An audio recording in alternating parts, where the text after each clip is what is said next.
if we think back to monarchs of the past, you know, war is absolutely central to their identity. By the First and Second World War, the role of monarchs in wartime had changed. George VI and Queen Elizabeth were very much aware that World War II was not just fighting on the battlefield, it was also a propaganda fight. Tonight, how the Second World War redefined our royal family. We hear how the King and Queen Mother barely escaped with their lives during the Blitz. At 11 o'clock in the morning, a German bomber appeared from nowhere, flew over Admiralty Arch and down the Mall, straight into the palace, and dropped a series of bombs on the palace, one of which very nearly killed the King. How the royal family were just like the rest of us during the Second World War and got stuck into the war effort. This is the Queen with grease on her. I mean, this isn't just her with white gloves on, opening, you know, hospitals. The Queen Mother famously said, you know, we have sparking plugs for breakfast. For the first time, we hear previously unheard recordings from one of the royal family's secret World War II Army protection officers. It was so top secret that we couldn't talk to anybody, couldn't be seen by anybody. And the new relationship that blossomed between the royal family and the British public. From the low point of the abdication, when they'd been called for a republic, here we are just 4 years later, and the King has somehow come to represent the whole spirit of the country, that resilience, that fighting spirit, that we can do it.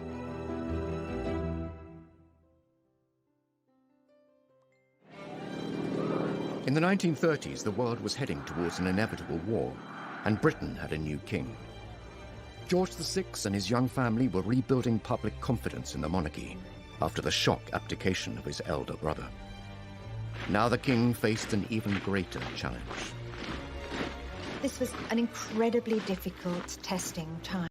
Nazi aggression was really becoming something that just couldn't be ignored. The king didn't know whether he was going to have to be a leader in a time of crisis, a war leader. You know, we were pursuing a policy of appeasement. But with each crisis, we seemed to be coming ever closer to the brink of war.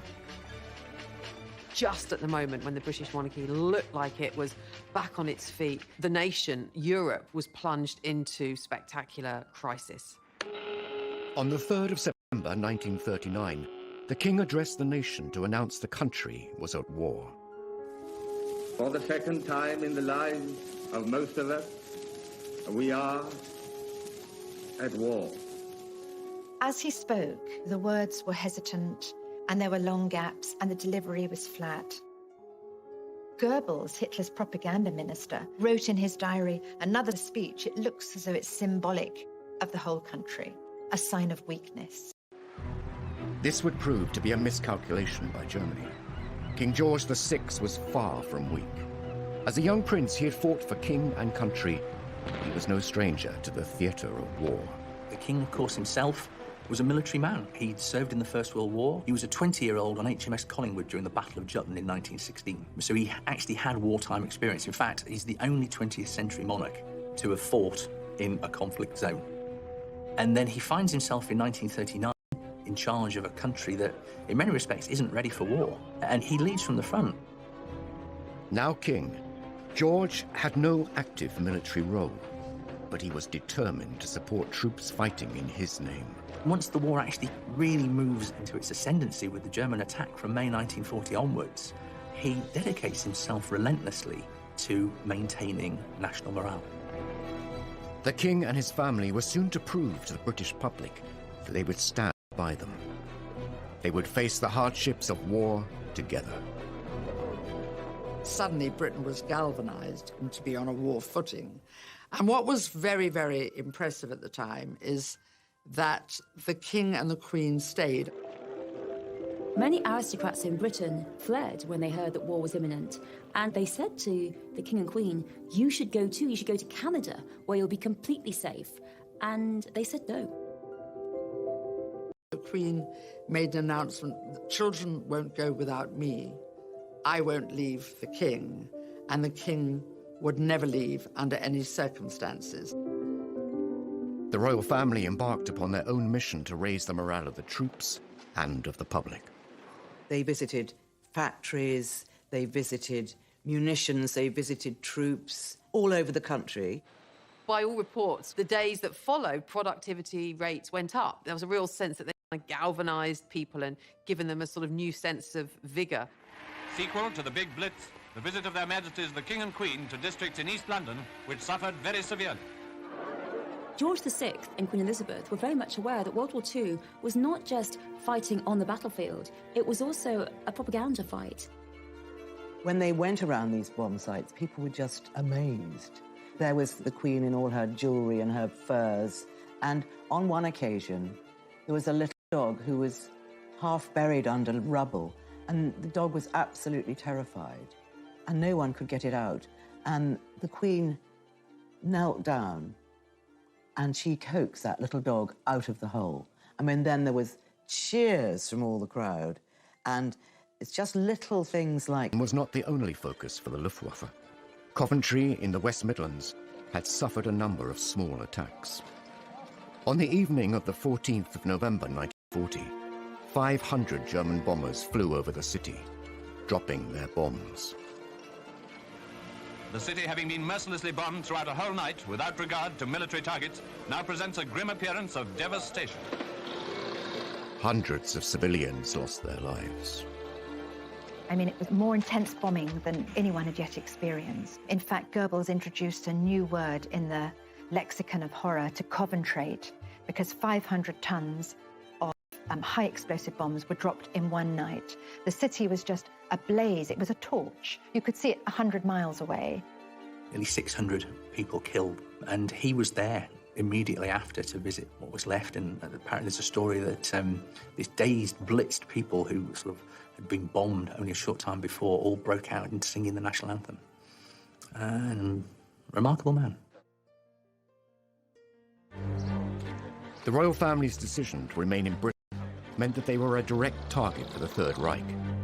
Though they were heavily guarded, George VI was keen to make sure that they could protect themselves, if need be.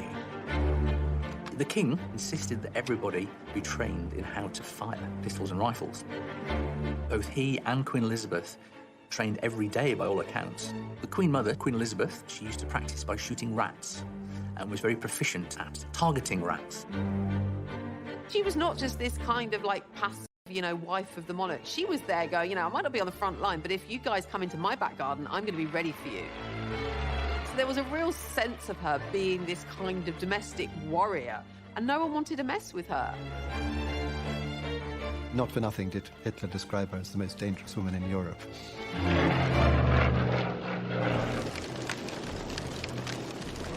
As the conflict continued, it became clear that this was not just a war on the front lines.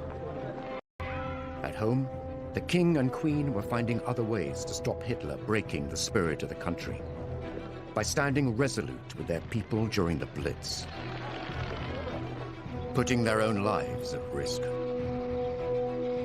She saw 2 bombs falling just outside the window. They heard the explosion. Then there was a great shower up of smoke and debris, and they sort of threw themselves out into the corridor. Buckingham Palace was being bombed. During the Second World War, the royal family were determined to show that they were not just privileged aristocrats. They were at one with the public. They would not run and hide, and they too would feel the struggle. For this monarchy to be seen as a family, without the kind of trappings of power and pageantry. And that was very much what George VI, Queen Elizabeth, and those around them in the palace pushed as the image. It was a normal domestic family facing the war, the austerity of the war, the fears of the war, the crisis of the war, the danger of the war, just like everybody else.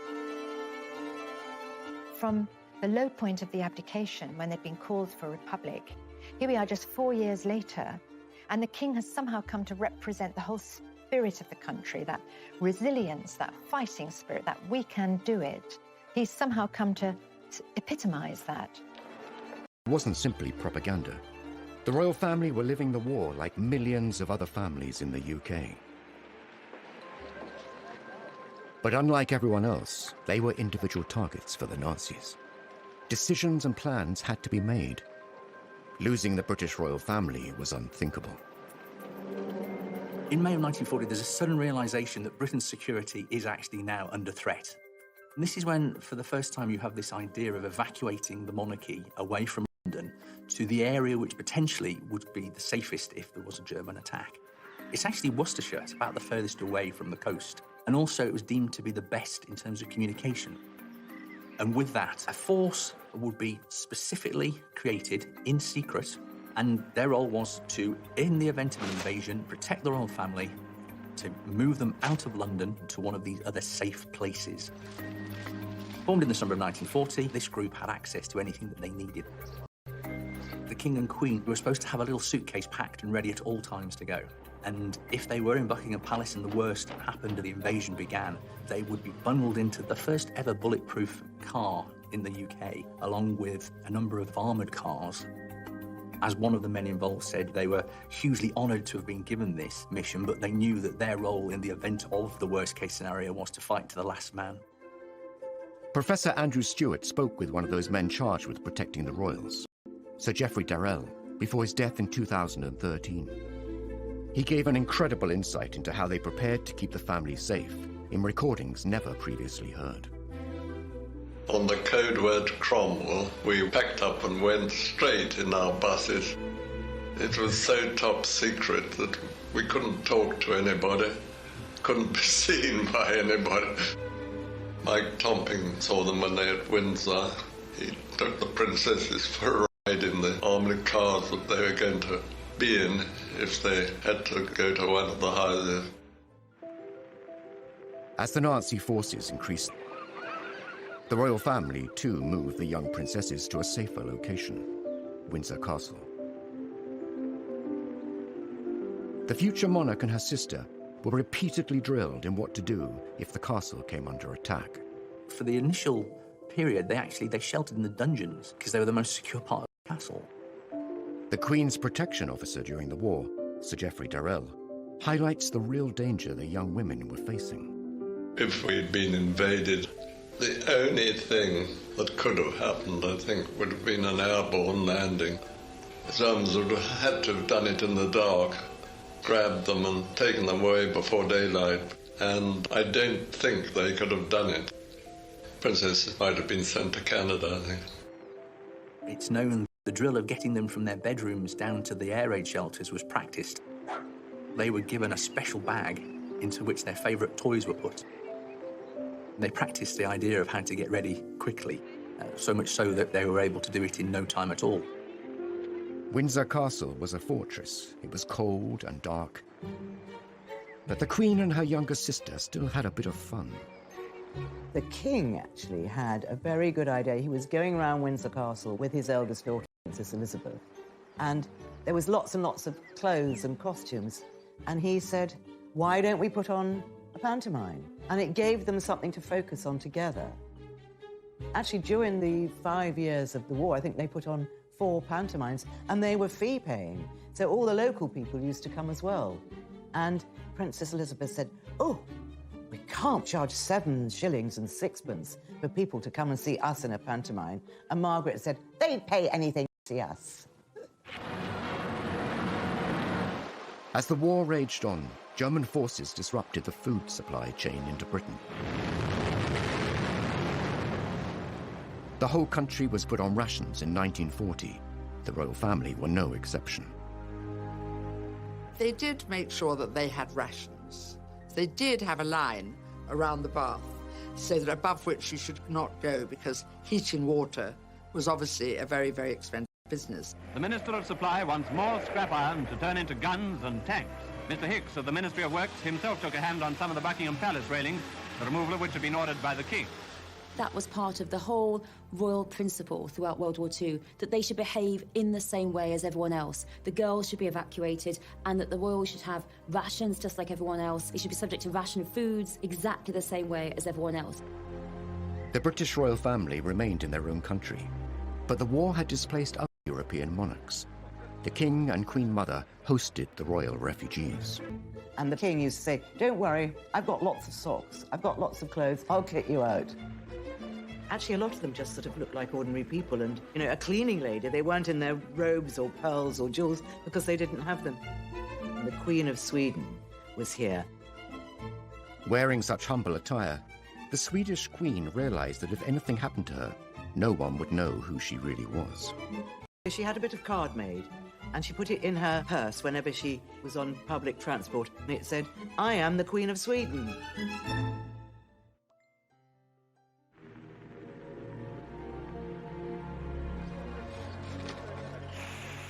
Families across the country were facing the loss of loved ones. Over 450,000 British lives were taken in the war. While the senior royals were not in active service, the King's brother, Prince George, the Duke of Kent, was serving in the RAF. He was tragically killed in a plane crash while on duty. It brought home just the tragic losses that basically everybody was not far removed from. Most people in their families, of course, had lost someone, and the royal family, in that sense, were no different. Well, this is what Queen Mary said, you know, everybody is losing family. We can't break down. We have to be strong and set an example. Now we've lost some family too. So many people had lost husbands, sons, brothers. They didn't feel they could call attention to their loss. It was just a very small funeral. And there's a very evocative description by Noel Coward, because when everyone was trying so hard to control their grief, when the coffin was brought in with his RAF cap on it, Noel Coward says he could feel his face. He just had tears rolling down his cheeks, and he was relieved to see that the King and Mountbatten were exactly the same. Aerial bombing raids were happening across the country. London was bombed more heavily and more often than other cities. Now, civilians were in Hitler's sights. They thought if there was continuous bombing of London, they would drive the civilian population mad and Britain would surrender. And on the 7th of September 1940, the largest aerial formation ever seen darkened the skies coming across the English Channel towards London. And suddenly, the East End was ablaze. Buckingham Palace was a key target for the German Luftwaffe. The palace was hit repeatedly during the Blitz. Buckingham Palace was actually bombed 16 times during the war, and of those 16 times, 9 of the actual bombing raids caused damage, one of which on Friday the 13th of September 1940 very nearly killed the King. At 11 o'clock in the morning, a German bomber appeared from nowhere, dropped below the clouds, flew over Admiralty Arch and down the Mall, dropped a series of bombs on the palace. The King was with the Queen and his private secretary in his private sitting room, just getting ready for the day's work. And they saw 2 bombs falling just outside the window. They heard the explosion. Then there was a great sort of shower up of smoke and debris. And they just had time to register, you know, that things were very wrong. And they sort of threw themselves out into the corridor and only afterwards realized just what exactly was happening, that Buckingham Palace was being bombed. The precise nature of the attack led the King himself to wonder if his own family in Germany were behind the bombing. In fact, it was suggested that the only way that that aircraft could have carried out the attack was if it was somebody who had an intimate knowledge of the palace. And in fact, for a long time, the suggestion was it was a gentleman called Prince Christoph of Hesse, who was a distant relative but had visited the palace a number of times prior to the war. This was a turning point for the royal family and his relationship with the British public. They did something unprecedented. The media were actually invited into Buckingham Palace and were shown around the damage and were told the story of what had happened. This was revelatory. This had not happened before. Latest outrage of the Nazis' indiscriminate fury is the bombing of Buckingham Palace. Remember, most people hadn't seen the inside of Buckingham Palace. They showed the brickwork that's fallen apart, all the masonry that had been left, and the danger there was to the King and Queen. So I think people felt, OK, they're going through a slightly better version of the war than we are. They weren't going to the tube every night to hide, but they were suffering from the same problems. They stood for something. It meant something to people that they were still there in the midst of all this. The King and Queen had changed the way the royal family interacted with the public.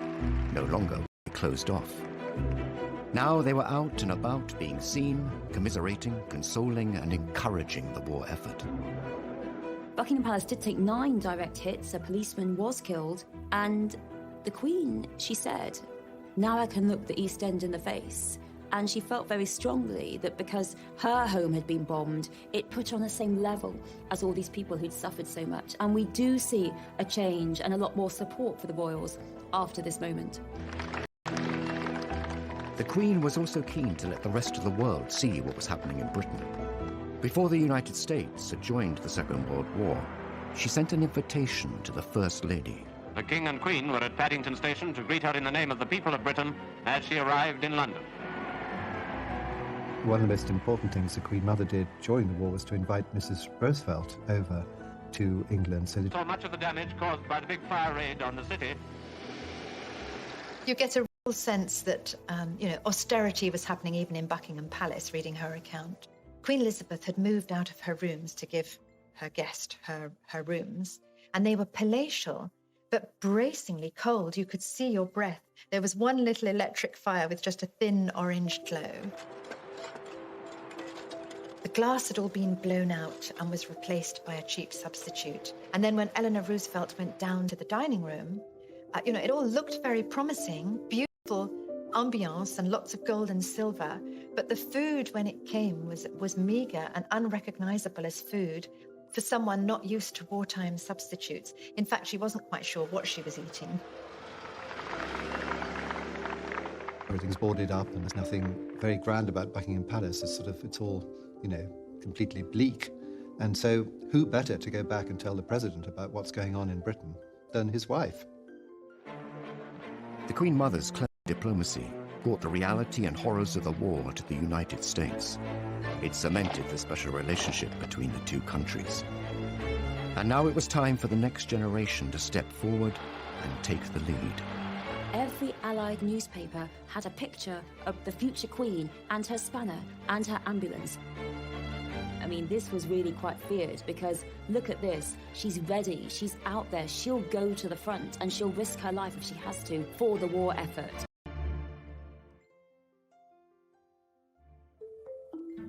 Historically, kings and queens were conquerors, bringing back the spoils of war. Monarchs like Henry IV and George II were seen on the front line.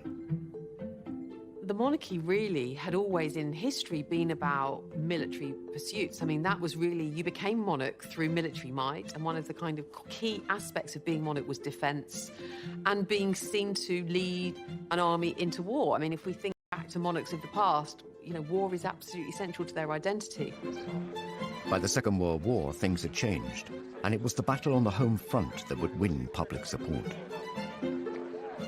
With George VI, it wasn't that he was going to be on the front line with the troops, leading troops into battle, but he was seen to kind of shore up the home front. And in that sense, he had a very active role in the war. He was part of the forces, even though he wasn't actually fighting. War was raging across Europe, and the King and Queen Mother remained in London with their daughters safe in Windsor. The Queen and her younger sister Margaret were growing up and wanted to be more involved in the war effort. At just 14 years old, the Queen reached out to other children across the empire. She did away from their parents, again, just like her mother, really saying, come on, guys, we've got to step up, we've got to steel ourselves, we've got to do the right thing for the right cause here, be brave, be brave. My sister and I, all of us children who are still at home, think continually of our friends and relations who have gone overseas, who have travelled thousands of miles to find a wartime home and a kindly welcome in Canada, Australia, New Zealand, South Africa, and the United States of America. We know, every one of us, that in the end all will be well, for God will care for us and give us victory and peace. And when peace comes, remember, it will be for us, the children of today, to make the world of tomorrow a better and happier place. It's one of the first public things that she ever did, and Princess Margaret chirps in at the end to say goodnight to them. Come on, Margaret. Good night, children. Good night, and good luck to you all. Children, of course, lost family, and they did a charming broadcast, and it was also sent to America because at that time we were still trying to entice America into being on our side. The Queen soon took on other public duties. On the 21st of April 1942, she turned 16 and was appointed Colonel-in-Chief of the Grenadier Guards by her father. That same day, she made her first official public appearance as she inspected her troops. She was only a child when war broke out, really very young, and she had to grow up without her parents, but also expected, really from quite a young age, to take on a leadership role.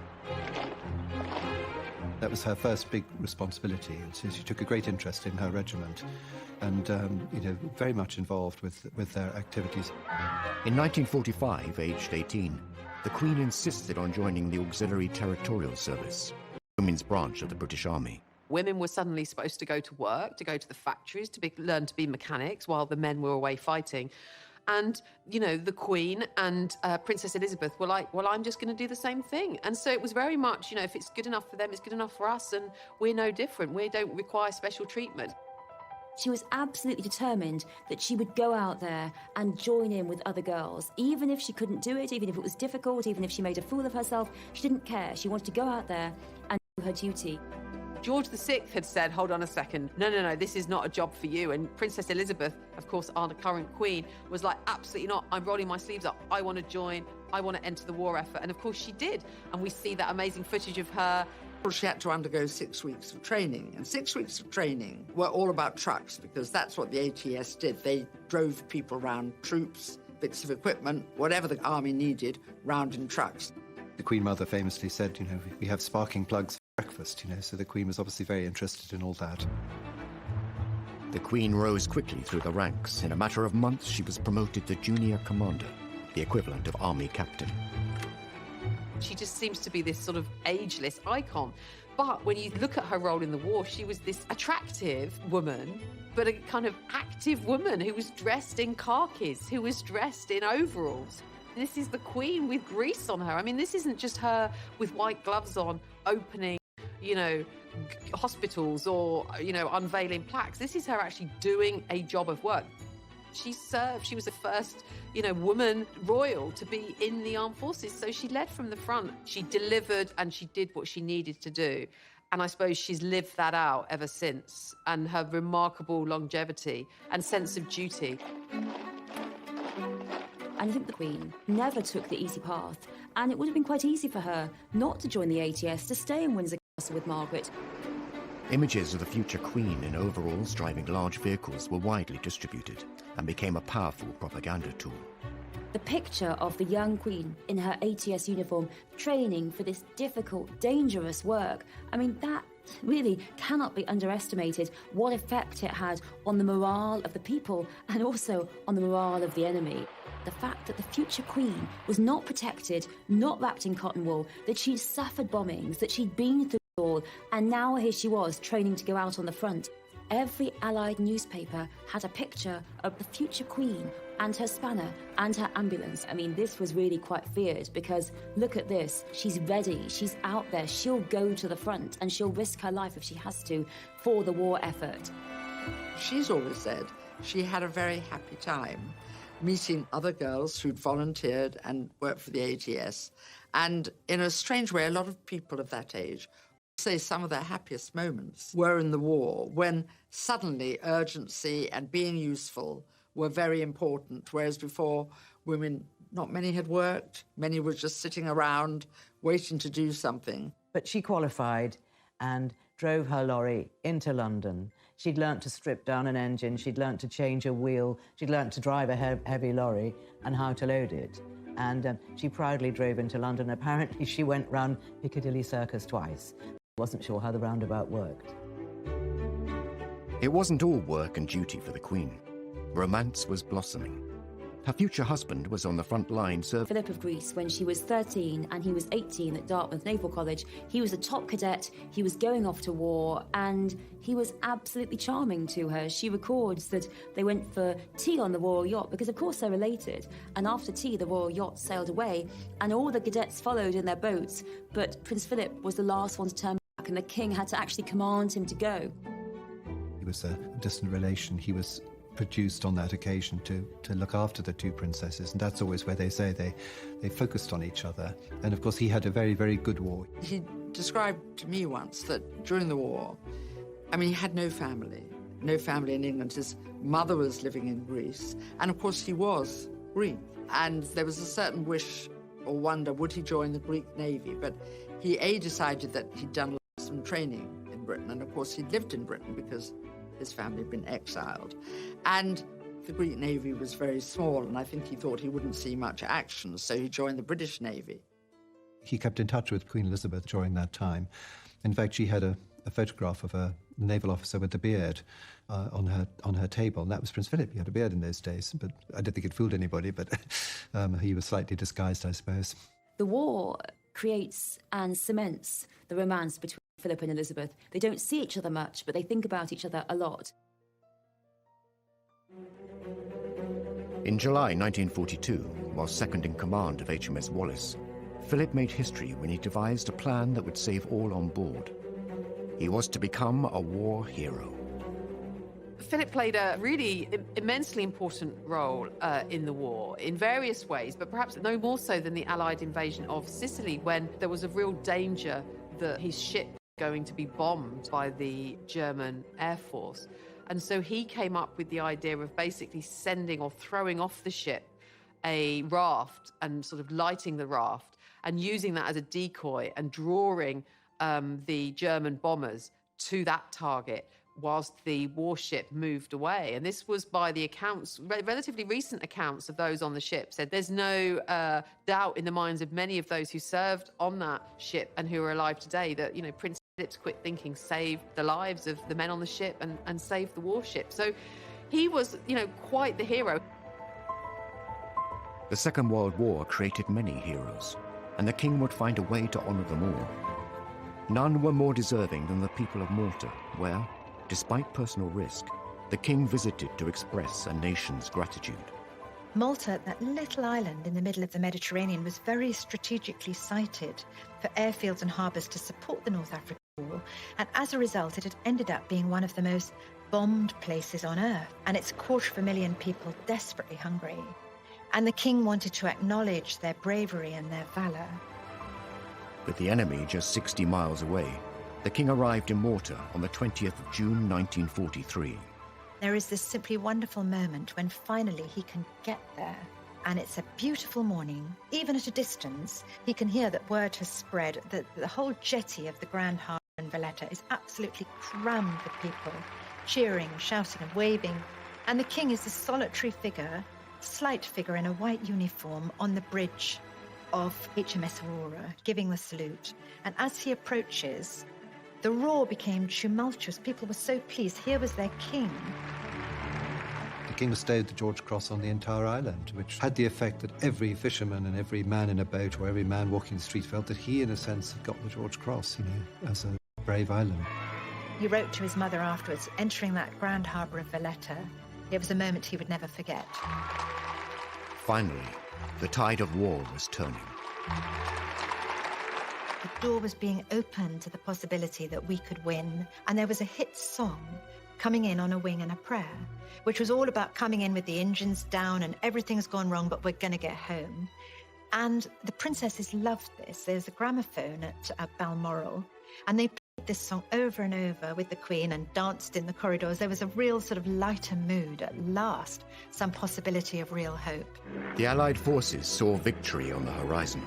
Soon, the future queen and her younger sister would enjoy a rare moment of anonymity, up close and personal with their subjects. The king, who was such a cautious man, he too was so happy. He said, yes, off you go. On the 8th of May 1945, after 6 long years, the Prime Minister announced that war had come to an end. The country woke up to the wonder of it all. VE Day, Victory Day, a day like no other, a day they had, been fighting for.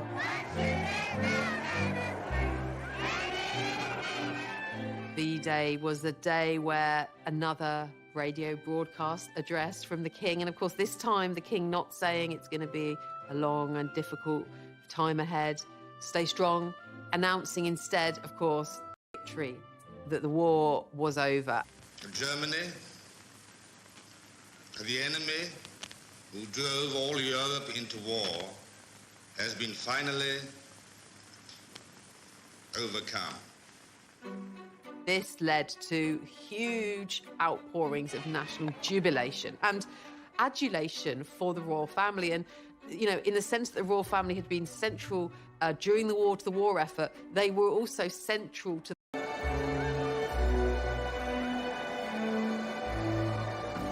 Then the crowd makes its way to the Mall.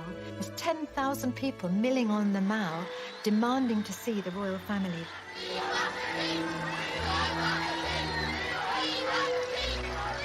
After years bound by the constraints of war, the future queen and her sister Margaret were desperate to get in amongst the celebrations.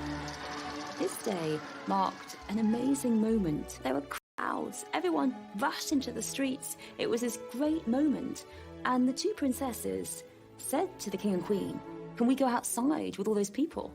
And the king, who was such a cautious man, he too was so happy. He said, "Yes, off you go."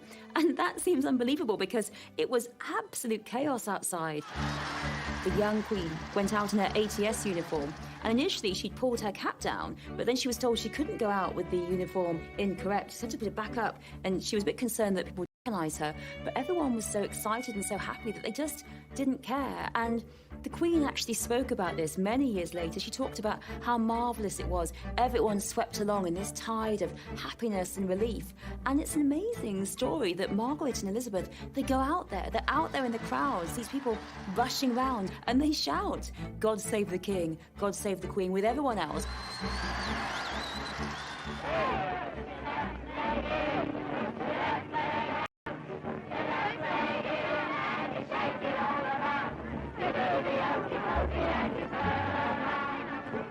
There was this wonderful moment as dusk fell and Buckingham Palace suddenly was floodlit. Lionel Logue, the King's speech therapist, was outside Buckingham Palace and he could see it all.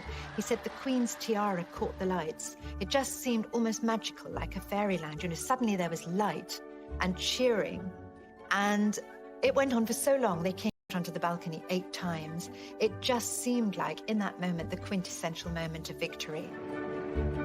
It wasn't just a military victory. It was a personal victory for the king. George VI, for all that he had a stammer, for all that he didn't want the role, for all that he dreaded the role, he had become the war leader, the king the country wanted. So it was an incredible turnaround for the monarchy. The great irony is that George VI was never supposed to be king.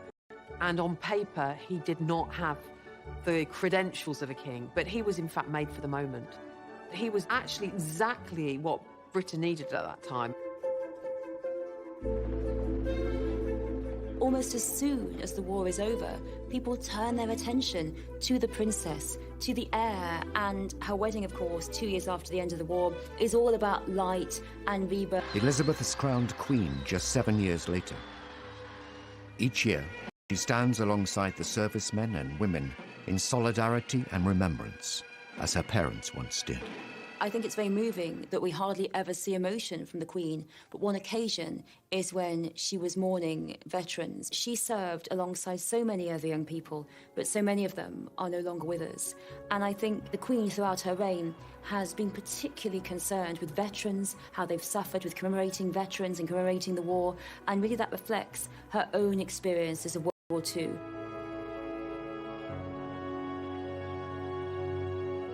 There's something so authentic about it. There's something that she is living or reliving the experiences that she's had. And there is no doubt that the respect that the Queen commands among a certain generation is because of her having lived through the experiences of World War II shoulder to shoulder with them.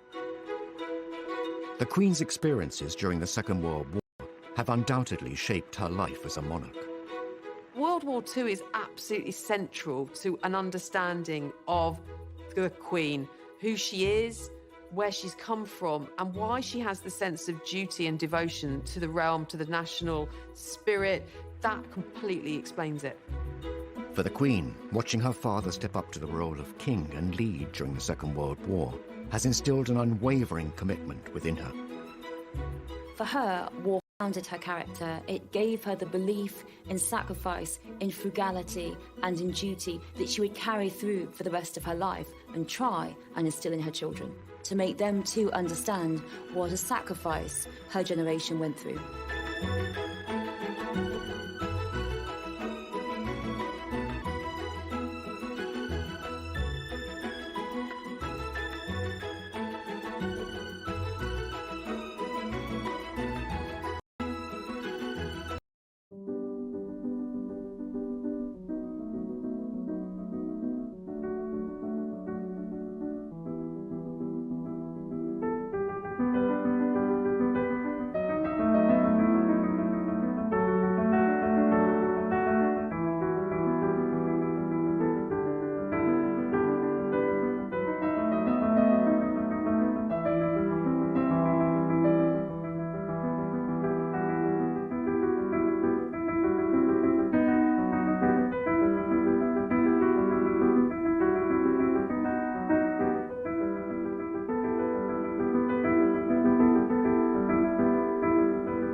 both were very much aware that World War II was not just fighting on the battlefield, it was also a propaganda fight.